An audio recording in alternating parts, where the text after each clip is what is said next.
সালামু আলাইকুম প্রিয় দর্শক শ্রোতা ভাই ও বন্ধুগণ, আপনারা কি উন্নত মানের 28 দিন হরমোন ট্রিটমেন্ট করা অরিজিনাল ফিলিপাইন জাতের টাইগার মনোসেক্স তেলাপিয়া চাষ করতে চান?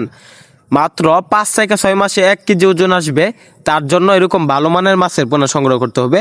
আমরা বাংলাদেশের 64 জেলায় হোম ডেলিভারি দিয়ে থাকি। সর্বনিম্ন অর্ডার 5000 পিস।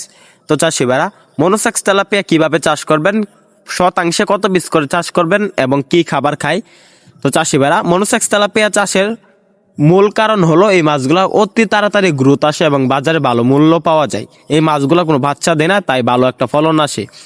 দেখা যাচ্ছে আপনার পুকুরে যদি মনোসেক্স তেলাপিয়া চাষ করেন, পুকুরে চারপাশ পরিষ্কার করে দেবেন। পুকুরে ময়লা আবর্জনা পরিষ্কার থাকলে পরিষ্কার করে দেবেন, রোদ লাগার ব্যবস্থা করে দেবেন। পুকুরে 3 ফিট পানি দিবেন, সর্বনিম্ন উপর পর্যন্ত আপনি যেটুক দিতে পারেন, 5 ফিট 6 ফিট সমস্যা নাই। তো তার ক্ষেত্রে দেখা যাচ্ছে মনোসেক্স তেলাপিয়া প্রতি শতাংশে 300 পিস করে চাষ করতে পারবেন এককভাবে, আর মিশ্রভাবে চাষ করতে পারবেন 250 পিস। তো নিচের লেয়ারের জন্য মনোসেক্স তেলাপিয়া মাছগুলো দেখা যাচ্ছে যে খাবারগুলো খায়, খাবার খাওয়ার পর পায়খানা করার পর মিশ্রভাবে আপনি চাষ করতে পারবেন। পায়খানা করার পর ওই মিশ্রভাবে যে মাছ চাষ করবেন, এই মাছ খেয়ে পায়খানা খেয়ে বড় হয়ে যাবে।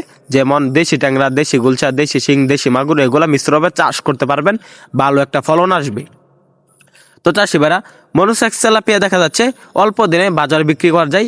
মনোসেক্স তেলাপিয়া প্রতি কেজির পিছনে কিরম টাকা ব্যয় হয় দেখা যাচ্ছে, আপনি যদি 1 কেজি মাছ উৎপাদন করেন, একটি মাছের পিছনে আপনার খরচ হবে প্রায় 100 থেকে 80 টাকা বা 90 টাকা। প্রত্যেকটি মাছ আপনি বিক্রি করতে পারবেন 200 থেকে 250 টাকা কেজি। যদি একটি মাছ 1 কেজি প্লাস ওজন আসে, তখন বাজার মূল্য থাকবে 200 থেকে 250 টাকা কেজি। তাই এই মাছগুলো অল্প দিনে চাষে লাভবান হওয়া যায়। আমাদের এখান থেকে মাছের পোনা ক্রয় করুন। ভিডিওটি ভালো লাগলে চ্যানেলটি সাবস্ক্রাইব করুন।